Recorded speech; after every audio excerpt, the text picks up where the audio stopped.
手把手祷告手。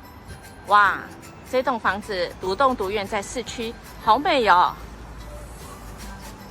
若不是耶和华建造房屋，建造的人就枉然努力。我们看到吗？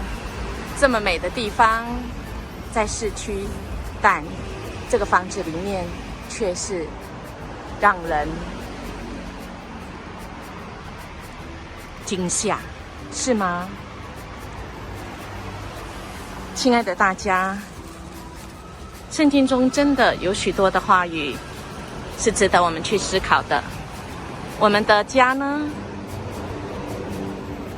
音乐牧师从小时候一直很希望我们的家是独栋独院的，但在这个努力的过程中，我知道独栋独的院的房子，若不是神所赐，我们所努力的真的是枉然。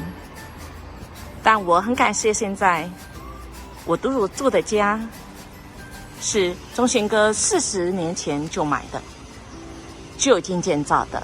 在这个家里面，不只是住得舒服，更重要的是这个家有主的爱，好不好？我们来分享感恩。今天从你的家里，你最喜欢你的家什么时刻？